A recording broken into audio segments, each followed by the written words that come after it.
The year is 1932. The United States is suffering the greatest economic depression in its history. Jobs are hard to find. One young man is attempting to get a job dancing in the movies.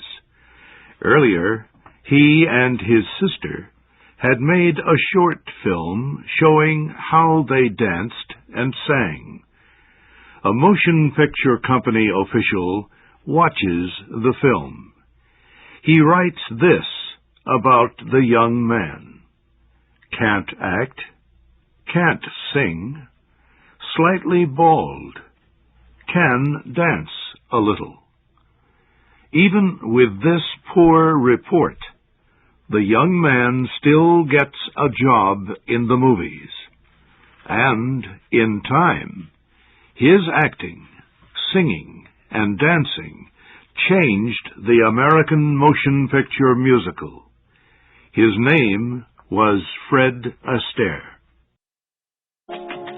Fred Astaire was born in the middle western city of Omaha, Nebraska, in 1899. He was the second child of an Austrian beer maker, Frederick Austerlitz, and his wife, Anne Galius Austerlitz. Fred and his sister Adele learned to dance when they were very young. Their mother took them to New York to study dance. They performed in their first professional show when Fred was 10 years old and Adele was 12. Later, as teenagers, the two danced in many shows throughout the United States.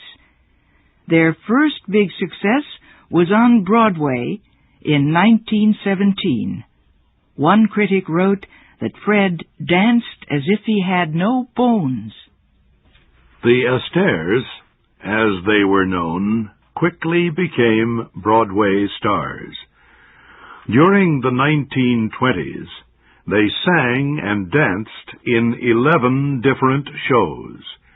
They also performed in England. In 1932, Adele Astaire married a British man and stopped performing. Critics had always considered her a better dancer than her brother. But Fred did not give up. He would go on alone in the movies. Many years later, in the film The Bandwagon, he played a man in a similar situation. One of Fred's first films was called Flying Down to Rio. It was in this movie that he first danced with a young woman named Ginger Rogers.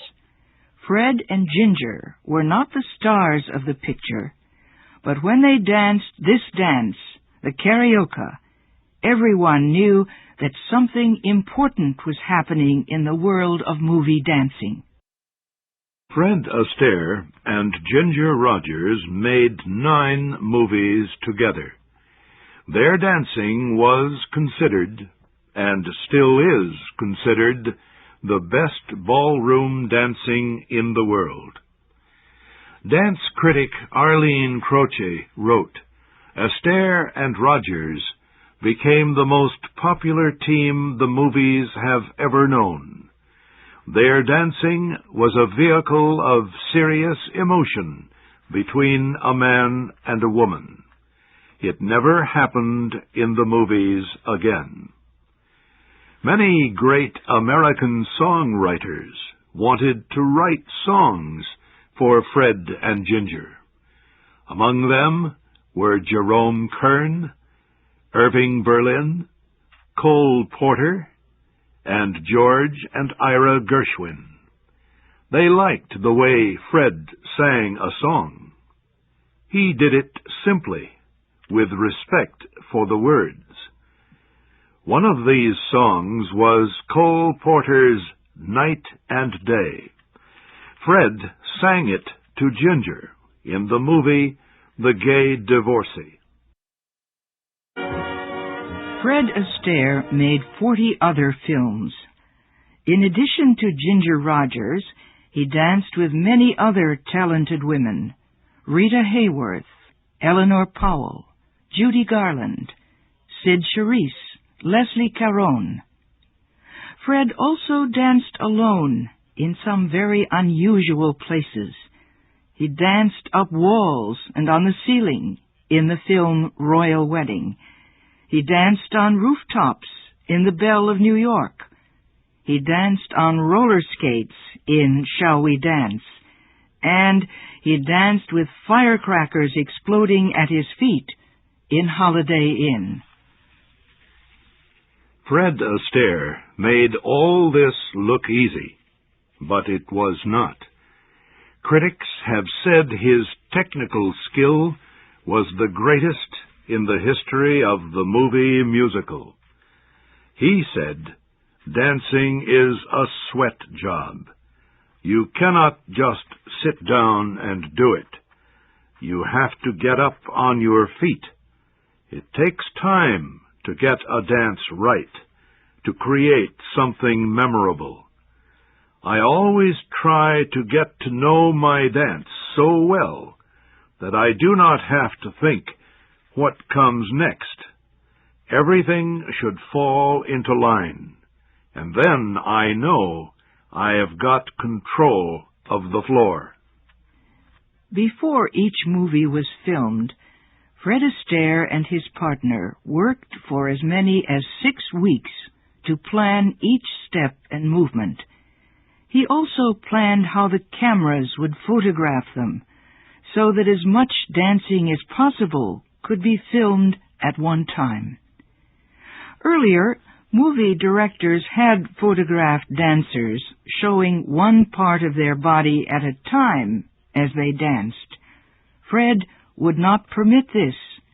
He wanted moviegoers to see his whole body at all times, and he would not permit any camera tricks to make his dancing appear smoother or faster than it was. In 1949, Fred Astaire won a special award for his film work from America's Motion Picture Academy. He also won awards from the television industry for a number of his television programs. Fred stopped dancing in 1970.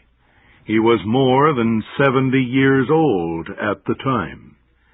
He said a dancer could not continue dancing forever. He said he did not want to disappoint anyone, even himself. He danced again in public only once after that. It was with another great male dancer, Gene Kelly, in the movie That's Entertainment, Part 2. Fred did not always appear as a dancing man. He had a dramatic part in the movie On the Beach in 1959, and he starred in a non-dancing television series called It Takes a Thief. Fred Astaire and his first wife, Phyllis, raised 3 children. Phyllis died in 1954. 25 years later, Fred married racehorse rider Robin Smith. Fred Astaire died on June 22, 1987. He was 88 years old. He was called the greatest dancer in the world. His dancing was called perfect. And moviegoers everywhere will remember him as a great performer whose work will live forever in his films.